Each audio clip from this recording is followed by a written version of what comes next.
கடந்த வியாழக்கிழமை, அதாவது செப்டம்பர் 11, 2025 அன்றைக்கு பாத்தீங்கன்னா வேலூர் மத்திய சிறை வாசல்ல ஒரு காவலர் நின்றுருக்காரு மக்களே.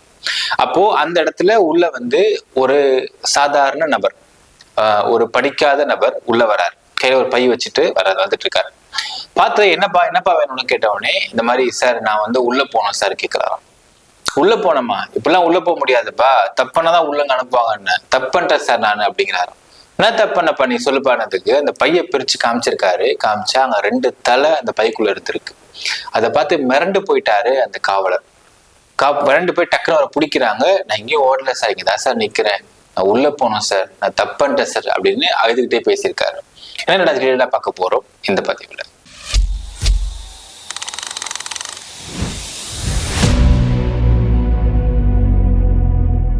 அன்பார்ந்த மக்களுக்கு வணக்கம். நான் உங்கள் கார்த்திக் பிள்ளை and welcome to the K TV.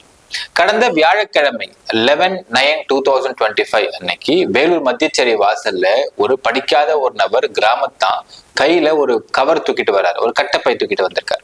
அந்த கட்டப்பைக்குள்ள ஒரு கவர் இருந்திருக்கு. அந்த கவரை தூக்கிட்டு அந்த சப்ஜெக்ட், அதாவது வேலூர் மத்திய சிறையில் இருக்கக்கூடிய அந்த காவலர் இருக்க பார்த்து, சார் நான் உள்ள போனோன்னு கேட்டவுடனே, ஏன்னு கேட்டவுடனே, இந்த மாதிரி நான் தப்புன்ட்டேன் சார் அப்படின்னு சொல்லிட்டு இந்த பையை பிரிச்சு காமிச்சா உள்ள தலை இருந்திருக்கு. அடுத்தது இங்க இருந்து இம்மிடியேட்டா பக்கத்துல இருக்க லோக்கல் போலீஸ் ஸ்டேஷன் கால் பண்றாங்க. அந்த போலீஸ் ஸ்பாட்டுக்கு வராங்க, அவரை செக்யூர் பண்றாங்க, கூட்டு போறாங்க, விசாரணை கூட்டு போறாங்க. இது நடக்கிறது காலையில ஒரு 7 மணிக்கு நடக்குது மக்கள். அப்போ அவங்க விசாரணை கூட்டு போய் உட்கார வச்சு என்ன ஆச்சு ஏதுன்னு கேட்கிறப்போ அவர் ஸ்லோவா சொல்ல ஆரம்பிக்கிறார் விஷயத்த. என்னன்னு பாத்தீங்கன்னா, இவருடைய ஊர் அப்படிங்கிறது கள்ளக்குறிச்சி மாவட்டம் மலைக்கோட்டாளம் அப்படிங்கிற ஒரு கிராமம். இவரு பேர் குளஞ்சி, இவருடைய மனைவி பேர் லக்ஷ்மி. ஆக்சுவலா இவருக்கு முதல்ல ஒரு மனைவி இருந்திருக்கிறாங்க அப்படின்னும், அதுக்கப்புறம் அவங்களை விவாகரத்து பண்ணதாகவும், 2வது மனைவி இவங்க அப்படின்றத மாதிரி ஒரு தகவல் சொல்லப்படுது. சோ அது லக்ஷ்மி இவங்க இருக்கக்கூடிய வீடு, அதாவது குளஞ்சி லக்ஷ்மி இவங்களுக்கு பெண் குழந்தைகள் இருக்கிறதாகவும் ஒரு தகவல், அந்த பெண் குழந்தை திருமணம் கொடுத்ததாகவும் ஒரு தகவல் சொல்றாங்க.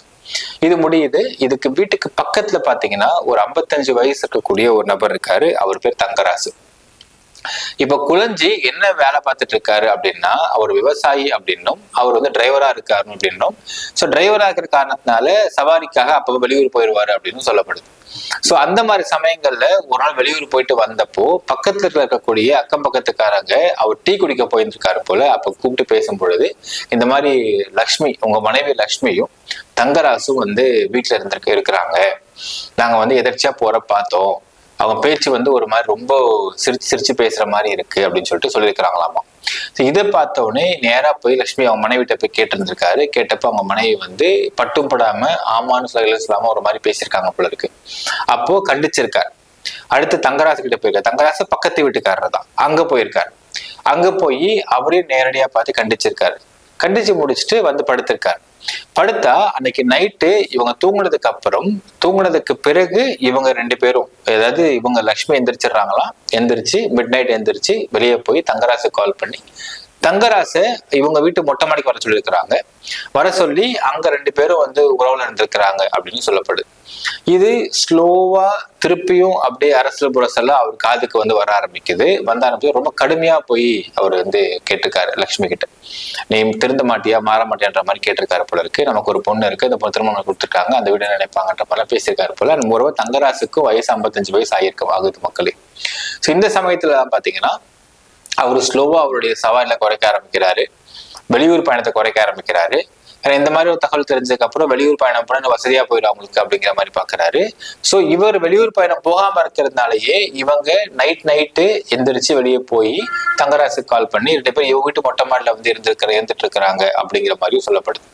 சோ இப்படியே இந்த சமயம் போயிட்டு இருக்கப்போ கரெக்டா கடந்த வியாழக்கிழமை வியாழக்கிழமை நைட்டு தூங்குறாங்க. தூங்கும் பொழுது நைட்டு கிட்டத்தட்ட ஒரு மிட் நைட் ஒரு 3 மணிக்கு, அதாவது வெள்ளிக்கிழமை விடிகால 3 மணி சொல்லலாம், 3 மணிக்கு பாத்தீங்கன்னா வியாழக்கிழமை சொல்லலாம், 3 மணிக்கு இவர் எழுந்துச்சு பார்த்திருக்காரு. பக்கத்துல லக்ஷ்மி இல்லை. அப்போ அதே மாதிரி எழுந்துச்சு இவங்க வெளியே பொறுமையா பார்த்திருக்காரு. மேல பார்த்தா மொட்டை மாடியில லக்ஷ்மியும் தங்கராசு 2 பேரும் அரை நிர்மாண கோலத்துல அவங்க உல்லாசமா இருந்துட்டு இருந்திருக்காங்க. இதை பார்த்துட்டு கீழே போயிட்டு இருக்காரு. கீழே போய் ஒரு பெரிய அருவா எடுத்துட்டு பொறுமையா மேல வந்திருக்காரு. 2 பேரையும் கழுத்துல வெட்டியிருக்காரு. வெட்டின வேகத்திலேயே 2 பேருக்கும் ரத்தம் கசிய ஆரம்பிச்சிருக்கு. அவங்க ஸ்லோவா உயிர் போக ஆரம்பிச்சிருக்கு. ரத்தம் கசிஞ்சு உயிர் போற வரைக்கும் பார்த்துட்டு இருந்திருக்காரு கோவத்துல. அப்பயும் கோவம் அடங்காம 2 பேர் தலையும் வெட்டியிருக்காரு.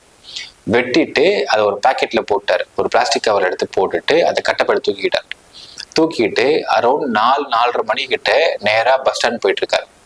பஸ் ஸ்டாண்டு போயிட்டு இவருக்கு எங்கேயோ, இவரு கிராமத்தான், படிக்கல, என்ன பண்ணோம் ஏது பண்ணோம்னு தெரியல. ஒரு வழக்கு அப்படின்னா அந்த வழக்கை வந்து போலீஸ் ஸ்டேஷன் விசாரிப்பாங்க. போலீஸ் விசாரிச்சு அதை வழக்கா போடுவாங்க. வழக்கா போட்டு அதை வந்து விசாரணை முடிஞ்சு ரிமாண்டு கூட்டு போவாங்க. அப்புறம் தான் கைது அரெஸ்ட்ன்ற நடக்கும்ன்ற தெரியல இவருக்கு. ரிமாண்ட் நடக்கும், ஜெயில் போவாருன்னு தெரியல. என்னன்னா தப்பு பண்ணா ஜெயில போட்டுருவாங்க அப்படிங்கிற அந்த ஒரு கலோக்கியல் லாங்குவேஜ் மட்டும் தெரிஞ்சு வச்சிருக்காரு அவர். அந்த கலோக்கியல் லாங்குவேஜ் வச்சுக்கிட்டு என்ன பண்ணிருக்காரு, ஸ்ட்ரைட்டா வந்து அங்க இருந்து ஒரு 4 மணிக்கு 4-4:30 மணிக்கு அங்க லோக்கல்ல பஸ் ஸ்டாண்ட்ல போயிட்டு அங்கிருந்து பஸ் பிடிச்சி வேலூர் சிறைச்சாலைக்கு போயிட்டாரு. ஸோ வேலூர் சிறைச்சாலைக்கு போய் தப்புன்னா வேலூர்ல போட்டுருவாங்க அப்படின்ற அவங்களுக்கு கலோக்கியல் லாங்குவேஜ் எடுத்துக்கிட்டு நேரா சிறைச்சாலை வாசல்ல போயிருக்காரு. போய் கிட்டத்தட்ட ஒரு 6:30 அரௌண்ட் இருந்திருக்கு. அங்க காவலர் இருந்திருக்காங்க. நேரா போயிட்டு சார் உள்ள போகணும் சார்ன்னு கேட்டிருக்காரு. உள்ளெல்லாம் போக முடியாதுப்பா, வெளியே போப்பான் இருக்காங்க. இல்ல சார் நான் உள்ள போனோம் அப்படின்னு.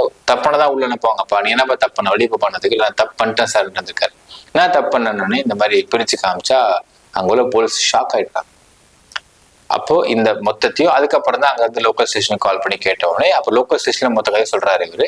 சொன்னதுக்கு பிறகு இவரை அங்கிருந்து வரஞ்சிராம் காவல் நிலையத்துக்கு அழைச்சிட்டு போயிருக்காங்க. அங்க ப்ராப்பரா எஃப்ஐஆர் பதிவு பண்ணி அவரை வந்து ரிமாண்டு கூட்டு போய் அங்க ஒரு விசாரணை பண்ணி ஸ்டேட்மெண்ட் வாங்கிட்டு அங்க கொண்டு போயிருக்காங்க. மீன்வைல் வரஞ்சிராம் காவல் நிலையத்துல இருந்து கிரைம் டிபார்ட்மெண்ட் போய் வீட்டுக்கு மேல பார்த்தா அவங்க வீட்டுக்கு மாடியில 2 புணங்கள் தலையே இல்லாம முண்டமா கிடந்திருக்கு, ரத்தமா இருந்திருக்கு. அதை செக்யூர் பண்றாங்க. அங்க பாத்தீங்கன்னா ஒரு செல்போன் இருந்திருக்கு. அந்த செல்போன் யாருதுன்னு பார்த்தா பக்கத்துல இருக்கக்கூடிய தங்கராசன் தெரிய வந்திருக்கு. ஸோ இது எல்லாமே கேப்சர் பண்ணிட்டு குளஞ்சியை வந்து ரிமாண்ட் பண்ணிருக்காங்க மக்களே. இது என்னன்னா தமிழ்நாட்டுல ரொம்ப நாளைக்கு முன்னாடிலாம் நம்ம வந்து சினிமாக்களை பார்த்திருப்போம். முன்னாடிலாம் பாத்தீங்கன்னா இந்த மாதிரி மனைவி வந்து தப்பா போயிட்டாங்க, நான் வெட்டி தலையை மட்டும் கொண்டு வந்துட்டேன்னு சொல்லிட்டு சில படங்கள்லயும் போட்டிருப்பாங்க. இது நடந்த சம்பவத்தை படமா எடுத்திருப்பாங்க. பட் இங்க அதே மாதிரி ரொம்ப நாள் கழிச்ச ஒரு சம்பவம், 2 தலையை எடுத்துக்கிட்டு போய் அதுவும் இன்னோசென்ட்டா ஜெயில்னா என்ன, கேஸ்னா என்ன, எஃப்ஐஆர்னா என்ன, போலீஸ் ஸ்டேஷன் என்ன, எதுவுமே தெரியாத ஒரு இன்னோசென்டான கிராமத்தான் என்ன பண்றதுன்னா நம்ம தப்புனா ஜெயில பிடிச்சி போட்டுருவாங்க அப்படின்ற சொல்லியிருக்காராம் அவங்க வேலூர்ல அவங்க காவலர்கிட்ட. சார் தப்புனா ஜெயில போட்டுருவாங்க தானே சார், நான் தப்பு பண்ணிட்டேன் சார், அதான் வந்திருக்கேன் ஜெயிலுக்குன்றதுக்கார். ஸோ இவ்வளவு இன்னசென்ட்டான ஒரு மனுஷன், எதுவுமே தெரியாத ஒரு மனுஷன் இவர் வந்து இந்த மாதிரி போய் அங்க சொன்னது அப்படிங்கிறது தமிழ்நாட்டுல ஒரு பெரிய பரபரப்பா பேசப்பட்டு இருக்குன்னு சொல்லலாம். ஸோ பரபரப்பா ஆச்சு இந்த சமயத்திலையும் சொல்லலாம். இப்போ 2 days பிஃபோர் ஆகும். ஸோ இந்த ஒரு சம்பவத்துல நம்ம என்ன புரிஞ்சுக்க முடியுதுன்னு பாத்தீங்கன்னா, ஒரு ரிலேஷன்ஷிப்குள்ள ஒரு சிக்கல் இருக்குதுனால் சட்டப்படி விவாகரத்து வாங்கிட்டு அவங்க வேற லைஃபை பார்த்துட்டு போயிருக்கலாம். பட் இந்த எக்ஸ்ட்ரா மேரிட்டல் அஃபேர்ஸ் அப்படிங்கிறது, அஃப்கோர்ஸ் அடல்ட்ரி அப்படிங்கிறது ஒரு குற்றம் கிடையாது அப்படின்னு சுப்ரீம் கோர்ட் உத்தரவு இருந்தாலும் இந்த மாதிரி எமோஷனலா விஷயங்கள்ல வந்து சிக்கும் பொழுது அவன் என்ன சொல்றாங்கன்னா, அந்த எமோஷனலை நீங்க வழிகாட்டியா பண்றதுக்கு நீங்க அடல்ட்ரியை ஒரு டூலா பயன்படுத்தி விவாகரத்து வாங்கிக்கோங்க அப்படின்னு சொல்றாங்க. பட் குளஞ்சியோடைய பிளேஸ் இருந்து பார்க்கும் பொழுது இந்த மாதிரி தான் மனைவியை வந்து இன்னொருத்தவங்க கூட பார்க்கறாங்க, இத்தனைக்கும் ஆன் ரிப்பீட்டட் வார்னிங்ஸ்க்கு அப்புறம் பார்க்கறாங்க அப்படின்னா குளஞ்சி மனநிலைமை அப்படிங்கிறது எல்லாருக்குமே வரதான் செய்யும். இப்ப இந்த வழக்கு எப்படி போகும்னு பாத்தீங்கன்னா, டபுள் மர்டர் கேஸ் 90 நாள் வரைக்கும் பெயில் கிடைக்காது. 90 நாளைக்கு பிறகு நீதிமன்றம் நினைக்கும்னா he is not a habitual offender, அவர் வந்து ஒரு எமோஷனலா கிரைம் பண்ணியிருக்காரு. ஸோ நிச்சயமா ஒரு பெயில் ஒன்று அப்ளை பண்ணா பெயில் கொடுத்துருவாங்க தான். ஆனா வெளியே வந்து அந்த ஊர்ல என்ன மாதிரி வாழ்க்கை அவர் வாழ முடியும், தன்னை வந்து வாழ முடியுமா? அவர் சொல்லியிருக்காராம், வெளியே வந்து பேச்சு ரொம்ப ஓவரா பேச ஆரம்பிக்கிறாங்க மக்களு, இது ரொம்ப அவமானமா இருக்கு, தலைகுனிவா இருக்கு, தயவுசெய்து இந்த பழக்கத்தை விடன்னு லட்சுமி போய் கேட்டிருந்திருக்காராம். அப்போ அந்த ஒரு எமோஷனல் ஆஸ்பெக்ட்ல இந்த குளஞ்சியுடைய நடவடிக்கை அப்படிங்கிறது நீதிமன்றமும் போலீஸும் காவல் நிலையமும் எல்லாமே பாத்தீங்கன்னா, இவன் வந்து ஹேபிச்சுவல் அஃபெண்டர் கிடையாது. இந்த மாதிரி ஒரு குற்றத்தை பார்க்கும் பொழுது எந்த ஒரு ஆளுக்குமே ஒரு கோபம் வரும், ஒரு கடுமையான நடவடிக்கை எடுக்கணும்னு தோணும். அதை பண்ணிட்டான், அது குற்றமாக சட்டத்துல இருக்குது, ஸோ ஒரு அரெஸ்ட் பண்ணிட்டாங்க அப்படின்னு இருந்தாலும் இவருக்கு இனிமேல் வாழக்கூடிய வாழ்க்கை அப்படிங்கிறது ஒரு விரக்தியான வாழ்க்கையா தான் இருக்க முடியும் அப்படிங்கிறதையும் பார்க்க முடிகின்றது மக்களே. ஸோ எக்ஸ்ட்ரா மேரிட்டல் அஃபேர்ஸ் ரிலேஷன்ஷிப்ல மாறி போறாங்க அப்படிங்கிறதுலாம் வந்து ஒவ்வொருத்தவங்களுடைய மனநிலைமையும் அவங்களுடைய சூழ்நிலையும் பொறுத்தது தான். அப்படி போகும் பொழுது இத வேற மாதிரி சுமூகமா பிரிஞ்சு அவங்களுடைய வாழ்க்கையை பார்த்துட்டு போறது சிறந்ததா இருக்கும். ராதர் தன் இன்னைக்கு குழஞ்ச மாதிரி ஒரு நபரை ஒரு குற்றவாளியா மாத்தினதுக்கு லக்ஷ்மியும் அங்க இருக்கக்கூடிய தங்கராசும் முக்கியமான உடந்தைகள் தான்.